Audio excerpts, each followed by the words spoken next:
Om Apyayantu mamangani Vak pranaschakshu shrutramatho balamendriyani cha sarvani sarvam brahma upanishadam maham brahma nirakuryam ma brahma nirakarut anirakaranamastu anirakaranam mestu tadatmani nirate ya upanishadsu dharmaste mai santu te mai santu. Om Shanti Shanti Shanti.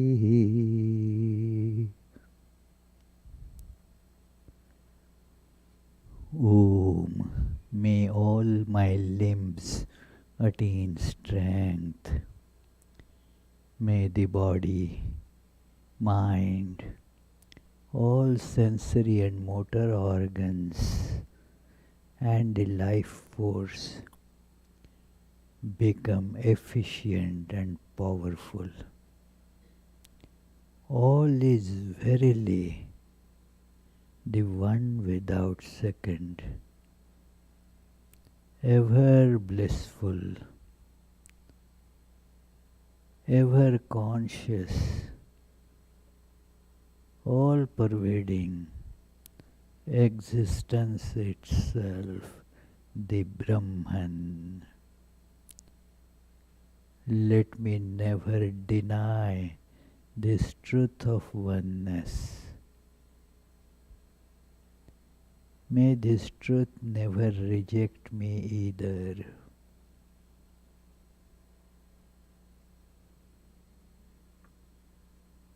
I am aware, realization of this truth requires acquisition of certain virtues which are spoken by the scriptures. May all those virtues be with me, who am desirous of realization of the Brahman. Om. Peace, peace, peace.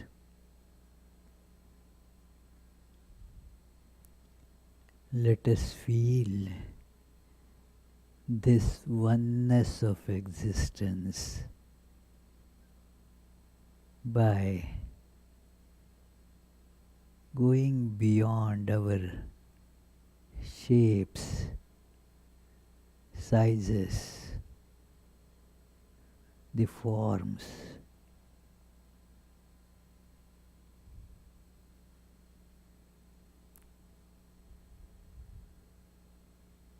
Just like ice cubes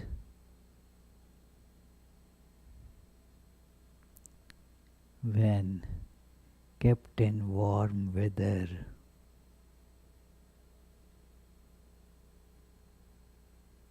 go beyond their forms.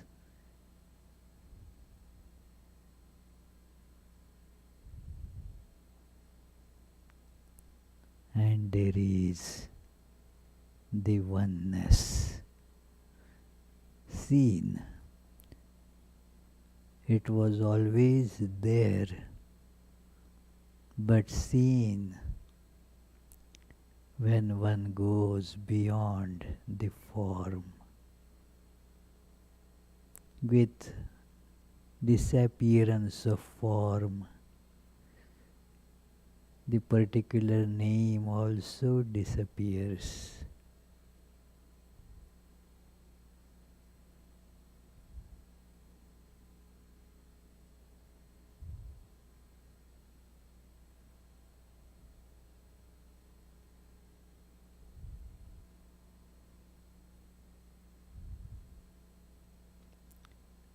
All is one without second.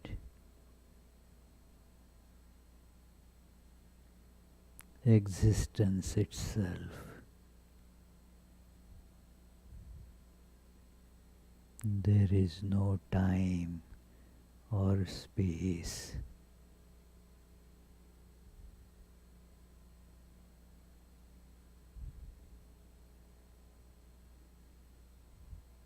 There are no desires.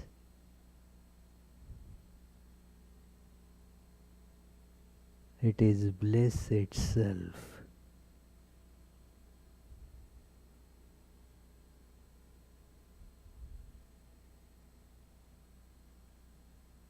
It is freedom itself.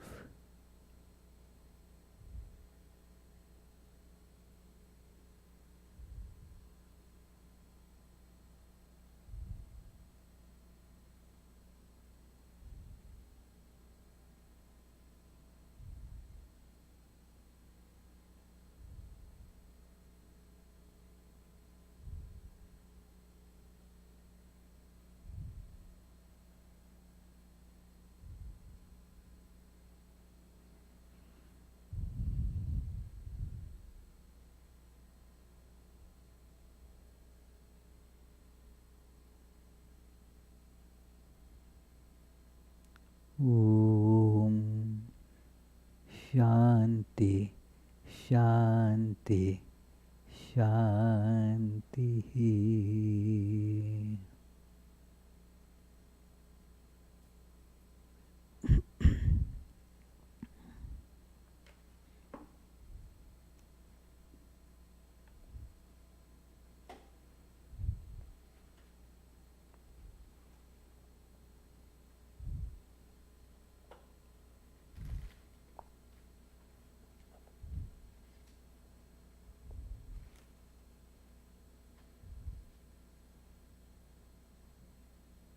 A clicker.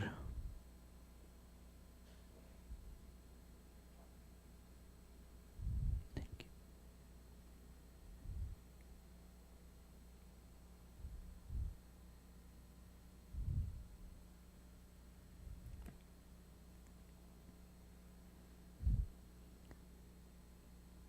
So, dear friends, today we shall be now beginning the 96th class of this great scripture, where you see the synthesis of all different paths like knowledge, jnana, action, karma, devotion, bhakti, and meditation, the Raj Yoga. And you see how much important the devotion is in life. That is shown here. Let us begin with our usual opening chant, which happens to be the first verse of Srimad Bhagavatam and brings out the import of the whole scripture. जन्माद्यस्य यतोऽन्वयादितरतश्चार्थेष्वभिज्ञस्वराट् तेने ब्रह्महृदाय आदिकवये मुह्यन्ति यत्सूरयः तेजो वारिमृदां यथा विनिमयो यत्र त्रिसर्गो मृषा धाम्ना स्वेन सदा निरस्तकुहकं सत्यं परं धीमहि.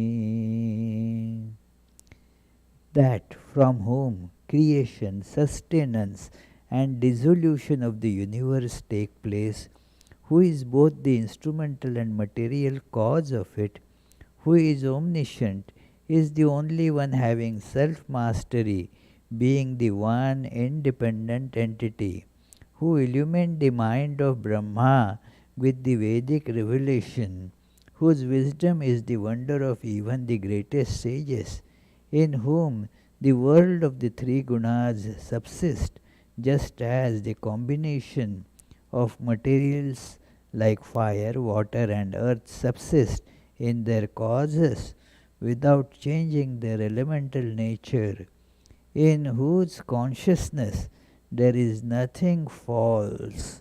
On that truth supreme we meditate.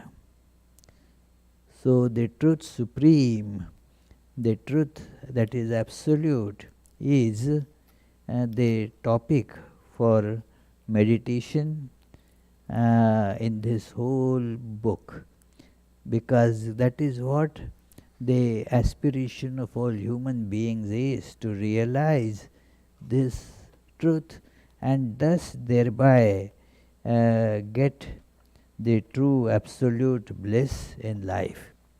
We are all striving for bliss, and the bliss is there as our nature, but because of ignorance we don't see it. As the truth dawns, we see that we are blessed. Last Friday class, there were a couple of unanswered questions because the time was over, and so I had promised that I will take them up in today's class. As you remember, we were discussing last time in the story of Puranjana, and we concluded that story. In that story, this idea about the soul leaving one body and goes to another body. This idea of transmigration. We are not body. It is the body changes, we are the unchanging substance. And then when the body becomes old, you go from one body to another body. Like when your phone becomes very old, or as your car becomes old, you buy another one, and you transfer all the contacts that you had on your old phone to the new phone. So that is exactly what happens. We have just a couple of days ago, one of our computer has kind of crashed, but we are trying to take out all the data there on a new hard disk, so that the data doesn't get lost. So this is exactly what happens when the gross body it changes, continuously changing, and then the data is stored, all the experiences are stored, microprocessed, and then it gets transferred to the new body. And we had many of these questions about it. Naturally, it is not understandable easily for most people, being identified with this body. This is now what to call this, it is always changing. The body was different when you say before taking lunch it was different body. After taking lunch, now that food has become processed there, so it has become a different body. It is not same. We see in the when there is a little baby, an infant, a different body. The same being grows through different stages, the body keeps on changing, and the same person is now and maybe a very old person walking with the support of a stick, and so forth. So all these changes, they have happened to the body. So it is not same body. it is a complete misnomer to call it same. Vedanta points out again and again this terrible contradiction in our thinking, that we call it same. What is same there? Absolutely nothing same, and yet in our delusion we keep on calling it same. It is not same. So, there are some interesting questions which are coming up, because we do not want to leave this delusion that we are this perishable, impermanent, changing constantly heap of flesh, blood and so forth that we call body. It is a heap, just like so many such heaps of flesh, blood, bones and what not. So, one of those heaps I call I, and another similar heap I call you.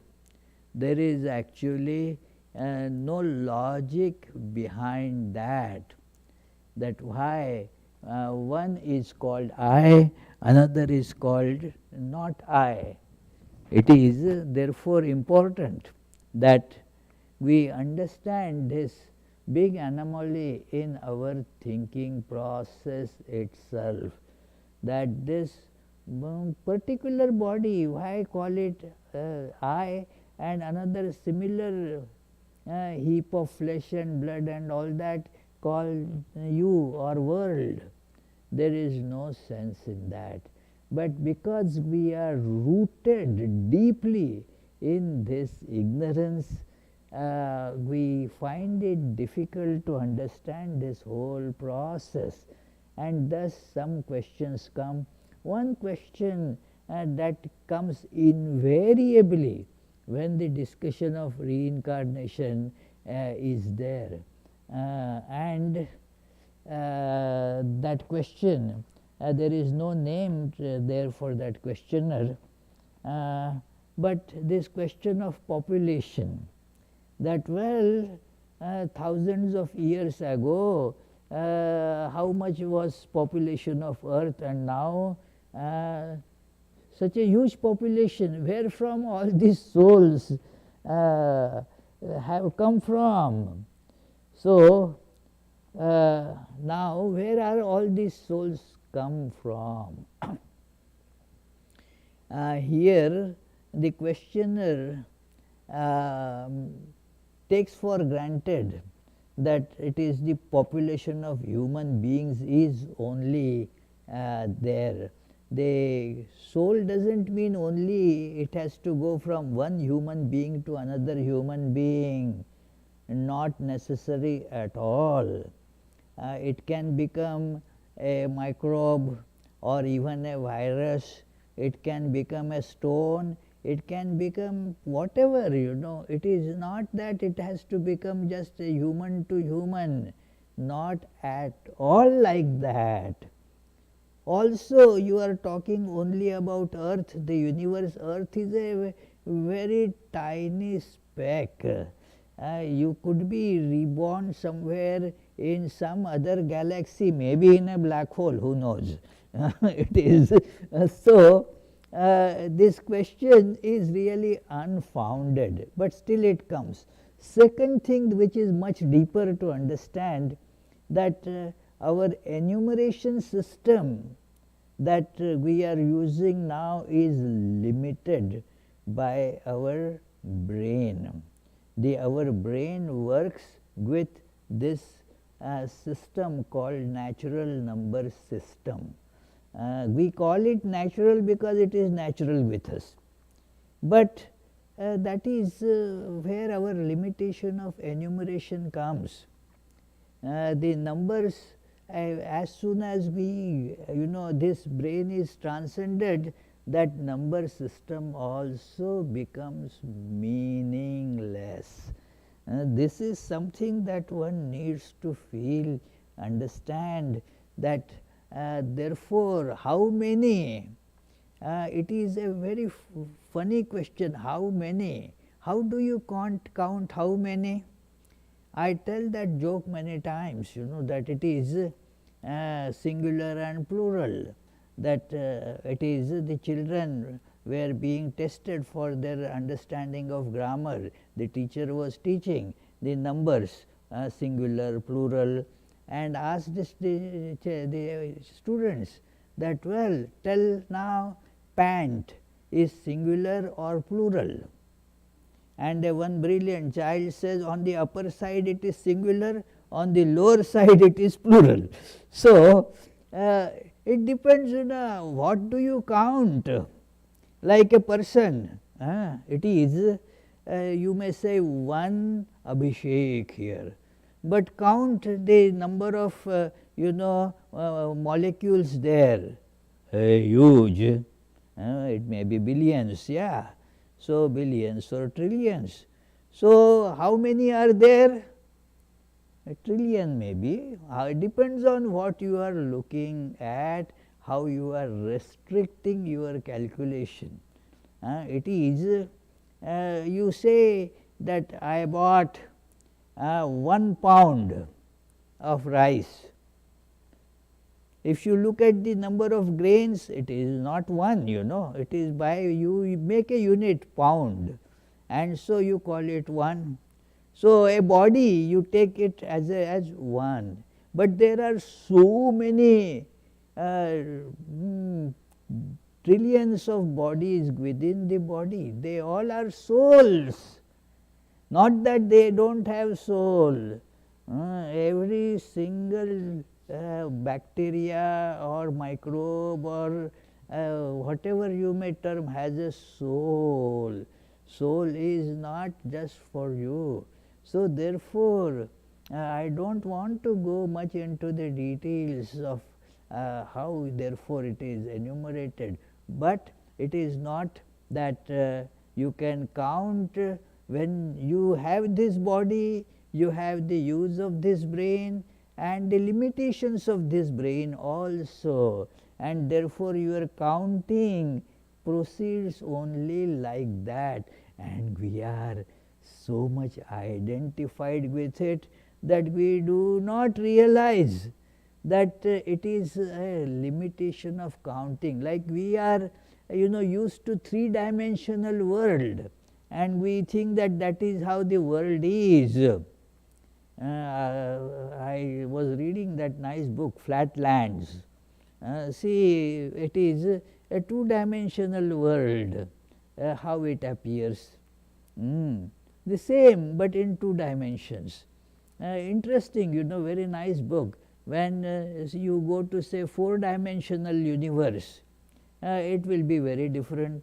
So, it is like that.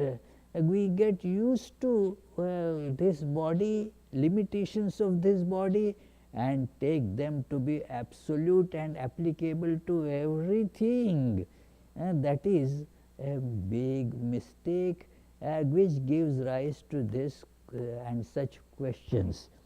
Another question which actually I had answered that day in another form, but it is about not knowing. We do not understand which body we go while living in this body. Yes, naturally you don't have, you will not understand which body you are going to go. It is not decided at the level of this body, just as it is not decided by the phone, which phone you will be now going to. It is the phone does not decide that, the user of the phone will decide that which phone it will go to. So, therefore, naturally this body does not know which body it is going to go to. It is impossible to know that. It is meaningless, because its knowing apparatus is not meant for that. it doesn't have any understanding of this. Just as a phone doesn't have understanding of which phone it is going to go to. The car doesn't have an understanding as to which new car my owner is going to buy. It is exactly like this body. While in this body your understanding gets limited by this body and you don't understand, therefore what is the new body that you will be taking. But when you learn to be detached from the body, are able to think beyond it, then you do get an inkling. And that is what 15th chapter of Bhagavad Gita tells, that unless you cultivate that awareness beyond body, you cannot know it. Pashyanti jnana chakshusha. But once you get that, vimudha nanu pashyanti pashyanti jnana chakshusha. In 15th chapter, right in the description of these things, that how the all the data, all the information gets changed from one body to another body. Similar question, although not explicitly asked there, is taken up, that why do we not see it? Well, you do not see many things. I gave this example last time, that you do not see the data getting transferred from one phone to another phone. It is, you have no understanding of it. It is not possible to know that unless you develop that special detachment from one body. When you see that you are not body, then you will be able to see this very, very clearly. Pashyanti jnana chakshusha, and that requires sadhana. It is not a matter that can be explained at the intellectual level. No, friends. It requires spiritual practice to learn, to feel, to experience that you are not body, and then one will be able to see this. So, that is one another question that was there. We do not feel we are changing one's body. Of course, you don't feel.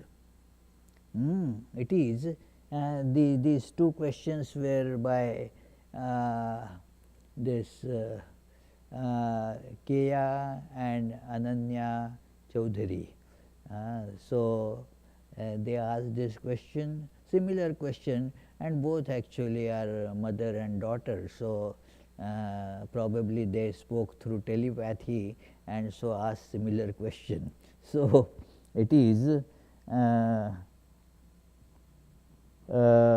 there is a way, there is no way except the question also had this, is there a way to know it? Yes. Way to know is to know that you are not body. Realize it. Knowing means not knowing only in this brain, like a non-functional information. It should become functional in life, you know. When you see actually that you are not body, you will not have attachment with the body. You will not also have any connection with it as such. So, therefore, all bodily connections will not be there for you, and then one will be able to see this grand truth. So, this is about these questions. Today we are embarking on another new section, that it is, we had for about last 8-9 classes, the discussion on the story of Puranjana. That is how by the attachment of the body, getting identified with the body, how a person suffers because of that. That is how the story of a suffering person is described. Puranjana is that. I mean, we are all in a way Puranjana, that it is whatever other names we may have, but we are identified with body, and that is the meaning of the Puranjana. This Pura means a city, an indweller in this city which has these 9 gates. And so when getting identified, I get identified with body.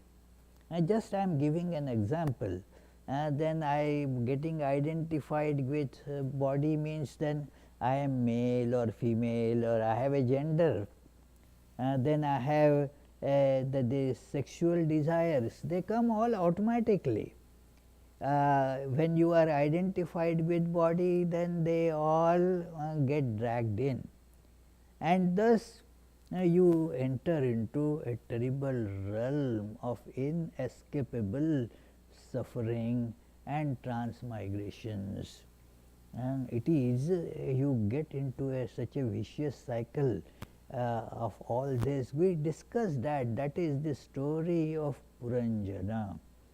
Now, this story of Puranjana came in the middle of another episode that was being discussed, and that was about the Prachetas. That while the Prachetas were that they were given this 10 Prachetas, they were all sons of this Prachin Barhishi. The king Prachin Barhishi, very pious king, he had these 10 sons from one queen who was very pious. He had other son also from another wife. These 10 sons, Prachetas. The name Pracheta means, we didn't discuss the meaning of that word then. It is not explicitly given in the Bhagavatam itself, but what it means in Sanskrit language is the one who is really wise. Cheta means your that faculty of understanding is called chit. So, the one whose understanding this this is a prefix which connotes the intensified presence. So, it is so Pracheta means one whose understanding faculty is intensely focused. So, it is a wise person, basically a very wise person. Now, these 10 Prachetas could be seen because of the beautiful description there, very unique. And although we had seen that part, I did not read this thing separately or explicitly at that time. So, these Prachetas had this single collective name. All they were 10, but they have a collective name, Prachetas. They were knit together by a common way of life and were noted for their understanding of dharma. So, they were 10, but unified in their behavior, their approach, their thinking, their feeling. They were like the 10 bond together as it were and it denotes, our 10 organs. They work in harmony. They are, it is like our eyes, they see a cookie, and then if we want to eat it, then the hand goes correspondingly there to pick one, and then after picking, then it comes to the mouth. There is such a coordination, it becomes one unit as it were. So therefore, we do not even say that the eyes are seeing and the hand is picking and then putting in the mouth is eating, swallowing and whatever. We say just in one word, the person is eating, that is all. That is eating going on, but it involves all these organs. While eating, there is the sense of smell there, sense of touch is there.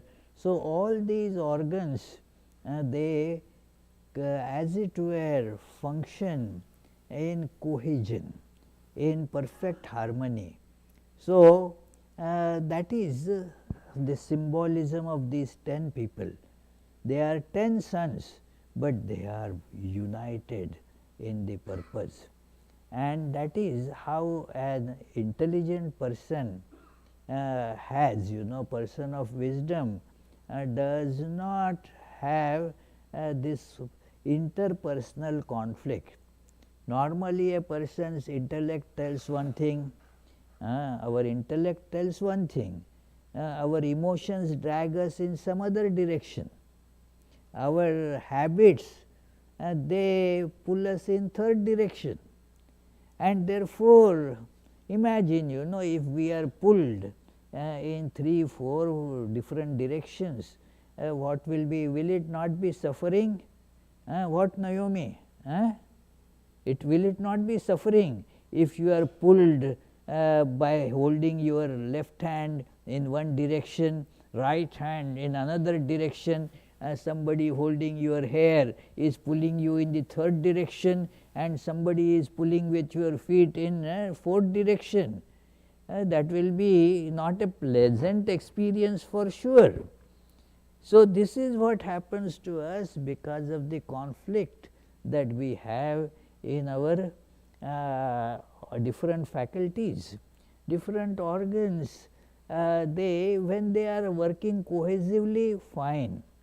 So, therefore, this is just an allegoric presentation that how one should integrate the personality, and therefore, all 10 of them together, they went for practicing austerities, and they had decided, their father had told them that okay, now you have to populate the earth, make more people on the earth.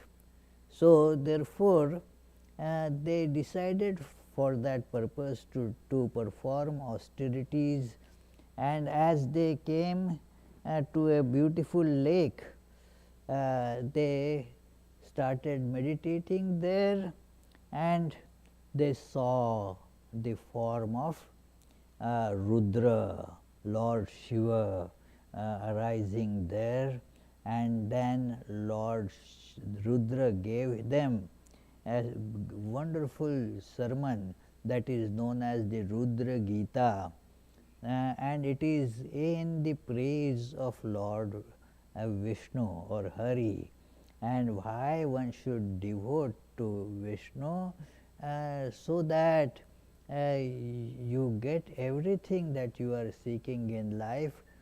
So, all this description was given in the Rudra Gita. So, this Rudra Gita they heard, and then at the end the Rudra told at the end of this Rudra Gita that you should always have the company of holy people, because then the holy thoughts they come in our life, the devotion comes, because a problem is there, very common problem, that we want to love God, but feel that we don't get that love for God. Our love gets scattered in all different ways except God. So, again it is the point is to bring it, these scattered loves are to be brought together and directed towards God. In this we had this story of Prahlada in this book Bhagavatam. Prahlada, they asked that when he was given a boon, then that what do you want? God asks him, and God, his reply, Swami Vivekananda quotes this as the best definition of bhakti that he knows, best definition of bhakti, that love is there in our minds. Ya priti avivekanam visheshu anapayini. Common people, they have love for all the fleeting objects. Where is our love? Charlie, where our love goes? Fleeting objects, and therefore we meet repeated frustrations. That is what is the obvious results. Loving a fleeting object, there is not going to be any satisfaction in that. So, it says yap, and why it happens to whom it happens? Avivekinam. Ya priti avivekanam, those who do not exercise the power of discernment that they have, we all have power of discernment, but we don't use it, we shun it. In fact, if it tries to tell us, we tell it, shh, keep quiet. That is how we stifle our capability of the discernment. So, discernment, those who have this at the forefront of their behavior, that it is they are different. So, but those who are avivekis, means devoid of the power of discernment, or at least they are not using it, that they have therefore the love going for all the objects of sensual enjoyment. That is where their love is going to. I want that love not to go from my life. Prahlada says, Tvam anusmaratha same hridayan mapasarpatu. While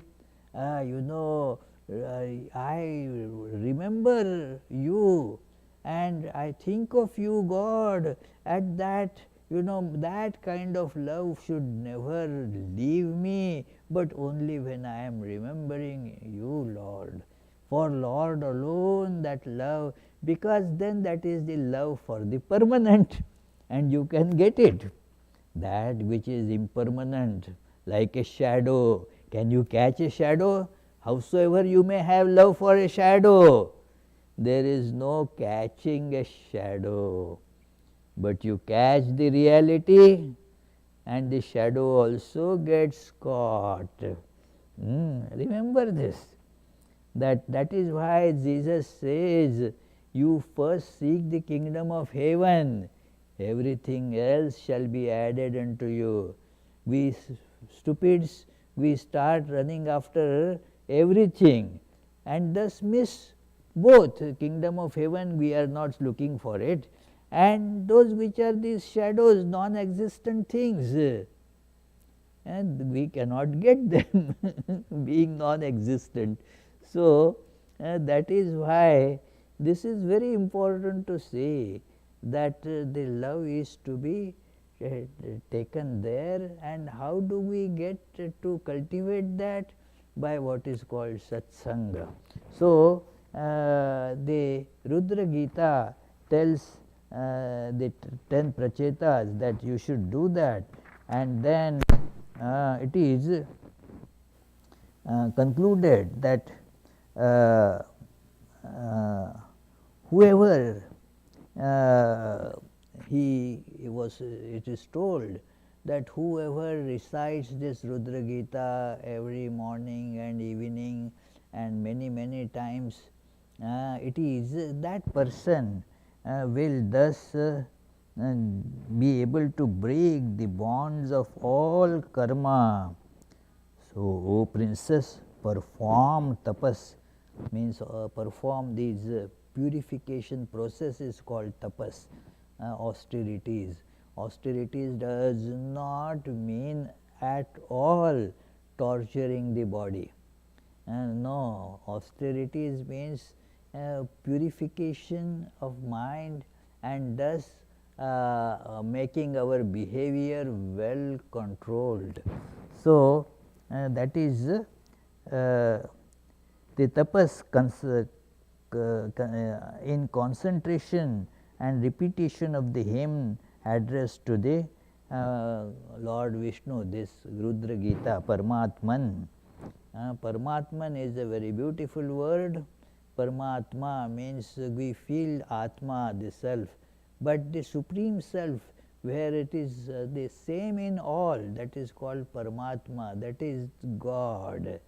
In Hindus, it is a very special idea of God. God is here with us. It is not somewhere sitting in the skies up there. And God is right here with us, Atma. It is our true self, our Atma, and it is same in all. So, when we see it separate, we are not seeing the Atman at all, we are seeing only sensing the reflection of it. It appears therefore many, just as one sun will have millions of reflections. Are there millions of suns? No, just one sun is getting reflected. So, let us remember this, that is called Paramatman, the same self appearing as if it is variegated because the variations in the body. So, you will then, it is said that in the end you will obtain the highest that can be achieved by a person. So, that is what these, and these prachetas then decided to do that, and in between while the prachetas are engaged in that, we heard the story of Puranjana till chapter 29th, and with this chapter 30th we again go back to the where we had left these prachetas. What happened to these prachetas then? This we saw, Rudra told them to repeat the hymn known as Rudra Gita. So, and then the prachetas followed the advice of Rudra and went into the ocean and practiced the austerities for how many? 10,000 years. This is just to emphasize the value of patience and perseverance. One has to be very patient. Got it, Charlie? Yeah. So, not that I took initiation yesterday and I haven't got Nirvikalpa Samadhi. Well, don't think, don't be so impatient. It will continue the practice. It may require 10,000 years. After all, what is time, you know? Here a very important question one needs to consider. What is time? It is how do we count years? When the earth makes a circle around the sun, and we call it 1 year. So, it is a change, a repetitive process gives us the idea of time. Like a clock, it's went say round, came back to the same place, then we say okay, it is 1 day or 12 hours. So, when the minute hand goes and makes a circle, and we say okay, it is 1 minute. When we have these days the digital clocks, again the same idea, the digits change. So, we say 1 hour has elapsed or 1 minute has elapsed, and so forth. 1 day has gone. So, it is 1 year has gone. We keep on saying all those things. It is just a change that is measured, but change in our psychic awareness, how much change has happened there, that is another unit of time. It is this is what is meant there. The 1000 years may go, but has your mind changed in its understanding? Does it still think the fleeting objects to be real, or now it sees that God as real? Then that is a unit of time. Time has actually now, without change, what is time? There is no sense of time without change. If there is nothing changing, imagine there is no change at all. Time is not there. There is no, it is only because of the change that we see the that we become aware of time. If nothing changes, no time. So, it is so for 10,000 years these prachetas they did austerities there, and then now the culmination of this, that it is a process of spiritual practice going on, it culminates in realization. Like our friends from California, they started driving this evening from Massachusetts, and then how long did it take you, Asima? 1 hour, about hour and 15 minutes exactly. So, you did not encounter too much traffic. So, otherwise it can take whatever, you know. So, it is so now 1 hour and 15 minutes you kept on driving and then arrived at the destination. Now, you get out of the car. Now, you do not sit in the car anymore. Now, we have arrived. So, similarly now, after 10,000 years of practice, change was going on inside. That it is as you were driving from Massachusetts, the distance to Providence was getting reduced. Change was happening. That is what is time, you see. So, change was happening in your position, and thus like this prachetas, this practice was going on, and then they realized that goal. They were under this ocean. Don't ask these questions. How would they were they breathing? Well, it is they had the way to breathe in water, just as the fish breathe in the water. They might also have been breathing. Who knows? So it is that is not described here. So I cannot comment on that. So it is they were under this ocean, and then what happened? Now they saw that their desire of seeing Hari, seeing the Lord getting fulfilled. So, that it is Lord Hari comes to them. It is, look at it, as it is a profound experience. It is that so that Vidura who is listening this Bhagavatam from the sage Maitreya. So Vidura had asked a question, "O great sage, you told us before that the sons of Prachin Barhishi propitiated Sri Hari through a hymn called Rudra Gita." So in the water they were all doing the spiritual practice, reciting Rudra Gita.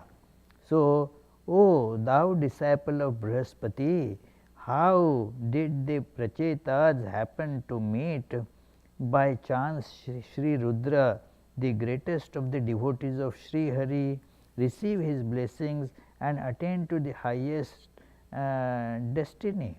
There must have been some reason before and some consequences too must have followed. Mere chance cannot explain it." That is one of the important principles in sadhana. It is not a matter of just miracle that somebody realized God. There is a process that the person goes through called spiritual practice, that performing all the devotional practices, the mind has changed, just as it is a journey, that coming from Massachusetts to Providence here, a journey.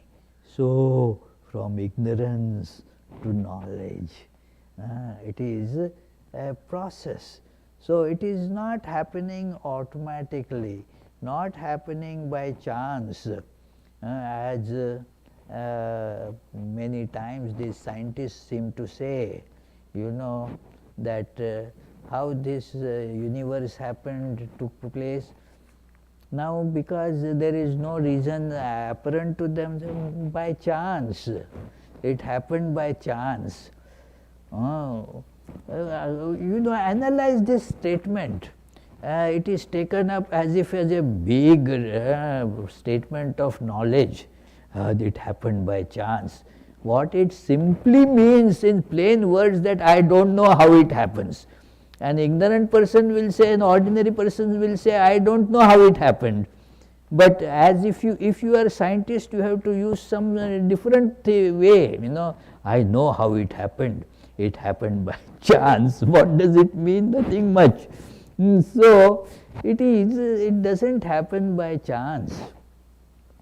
There is a definite, well documented, well charted process for this to happen. And thus the idea is, you follow this process, it will happen to you too. And that is the science and technology of spiritual life, that there is a path, and now you follow the path. Whosoever follows the path, they will get there. It is not that just these devotees by chance they reached Providence. They deliberately followed a path, and not only they, whosoever follows will reach. It is all well charted paths, well documented. So this spiritual life also is a well documented thing, and then Lord Hari now is seen by them.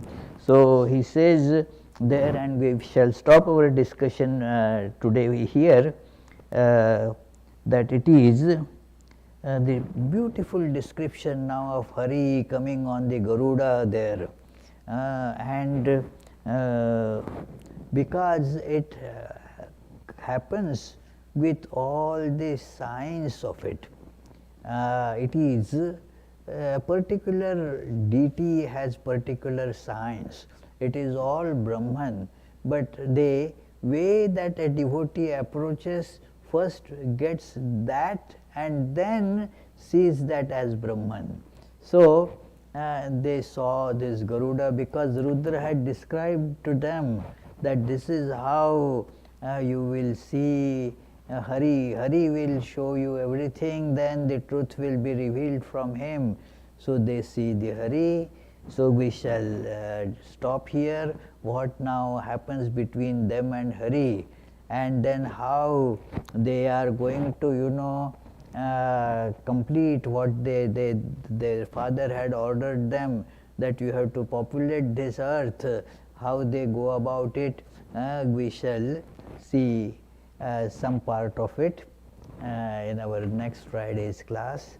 So we shall do the last this chant, and then if you have any questions, please feel free to ask.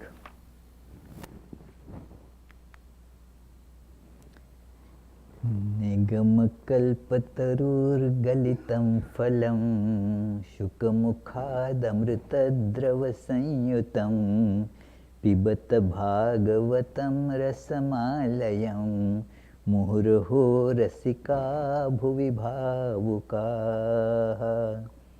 O devotees, quaff to intoxication this nectar of the fruit of the tree of Vedas, flowing from the mouth of the great sage Shuka and mixed with the ambrosia from his words.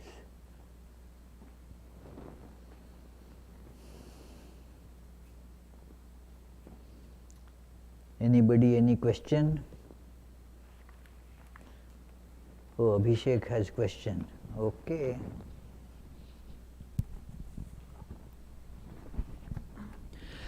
Maharaj, so this question I have relates to a number of words, terminologies probably of the same thing that is being used. So I just want to know the distinction between them in this context. So soul, Atma, Paramatma, and the self, then consciousness, then awareness, then Brahman, so then the subtle body. So just now you said while answering the first question that it is the soul that moved, but to my understanding it was the subtle body that moved from body to body. So in that case, is soul the same thing as subtle body? Soul is not same as the subtle body, but just like a gross body, it is a three body casing that we have. Gross body which falls off. Now, just as we say that when Abhishek comes from his home and comes to Vedanta society, now who has come? The body and the subtle body. Exactly, they confuse who has come. So it is the gross body, subtle body, causal body, and the owner of all this soul that has come here. Because it is caught in this, so it is a reflected consciousness. It is thus like different reflected suns look different. Now the difference is only in the water bodies, the receptacles in which the reflection has happened. So it is so the same one self or soul or Atman. Atman is the better word. It is that one Atman. When it is one all pervading, that gets called Paramatman. Otherwise it is the Atman. That is the terminology sometimes differs because it is after all one and the same. The word Atma also is used for the what is called Paramatma. So and then the gross body goes away, subtle body, and without soul nothing happens. There is no existence apart from soul. So this gross body falls off, and then the subtle body, causal body, the soul, takes up just another gross body. So soul and subtle body are same. No, not same. Soul and subtle body are not same. Subtle body, like gross body, is also inert. It is just material. It is like this is gross body is bones, blood, is that. This subtle body, I give you that example that one can now relate to very easily, that it is software. The software is not the user. Software is not the hardware either. The software gets transferred from one hardware to another hardware. Got it? Yes, but then the soul is not the self either. This soul is in its true nature, it is self. It is when you are not attached to that computer, identified with that computer, you are free, you are everywhere. When you are identified with this machine called body, mind, means the gross body and subtle body and causal body, then you are limited. When you are not caught in it, you are unlimited. That is how the difference is, It is the body, subtle body or gross body, both are materials. And gross material or subtle material, that's all. It is not you. So the soul together with the subtle body moves. Yes, because the gross body has become dysfunctional, and so it moves, yeah. But soul is a part of soul being the Atma, right? Both are same. Yeah. So then this is, so this is the reflectance of the Paramatma or the consciousness. Yeah. So it becomes confusing because we do not see it, It is, once you know it more clearly, then the confusion about it goes away. It is, I remember one professor who used to teach us physics. So, commonly we students didn't have those very clear idea about this electricity, current, voltage, resistance, and all those they were just very abstract ideas for the students, most of us at least. But the professor had it with such clarity that as if he is seeing it, he had absolutely no confusion about that, because he actually had worked, practiced with all those things. So his understanding was tremendously clear, as if he is seeing those things. So when you get to that understanding, you will see that these confusing ideas will vanish. Yeah.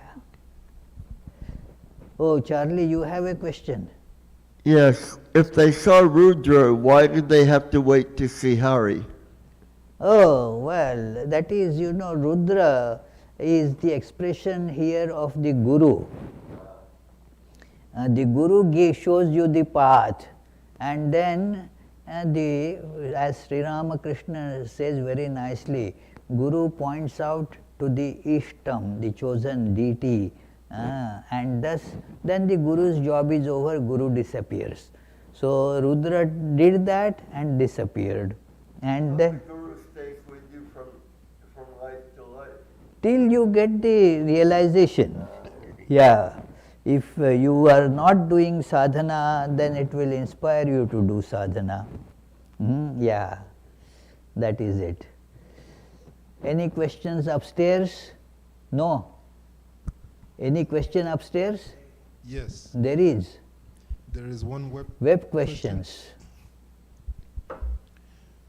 Question from Tarashwin. Pranam, revered Maharaj. Pranam, pranam. When a mind is at war with itself, how do we decide what to follow and what is the right path? The mind is at war with Itself. Oh, okay, yeah. That is what we discussed earlier today, that it is our personality needs integration. That there is a lot of the outer wars are really expressions of only our inner wars. Even in the United Nations Charter, it is said that the wars actually start in the mind and then become seen outside. So it is our mind, as there are so many different desires in the mind, and they have the conflicting attitudes. One desire wants to go to east, another wants to go to west. What will you do? So yeah, for example, our one desire in all of us is there, that I want peace, isn't it? There is nobody who says no, no, no, I don't want peace. Everybody will say for sure I want peace. And yet we have other pulls which we know they are going to disturb the peace.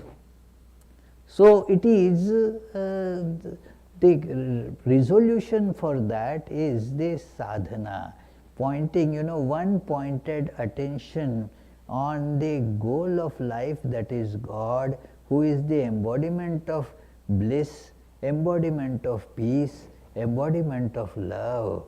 That is God. So if our attention is focused on that, then we will get over these things. That is what the great sage and teacher Patanjali advised, Eka Tattvabhyasaha, practice of one-pointedness. So it is, and for that you have to first understand I am not the mind.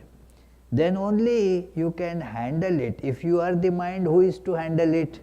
So one has to learn to separate that from our understanding that I am not the mind. Okay? Good. So let us conclude with the closing chant. Mukunda Madhava Govinda Bol, Keshava Madhava Hari Hari Bol. Mukunda Madhava Govinda Bol, Keshava Madhava Hari Hari Bol. Hari Hari Bol, Hari Hari Bol, Hari Hari Bol, Hari Hari Bol. Krishna Krishna Bol, Krishna Krishna Bol, Krishna Krishna Bol, Krishna Krishna Bol. Mukunda Madhava Govinda Bol, Keshava Madhava Hari Hari Bol, Keshava Madhava Hari Hari Bol.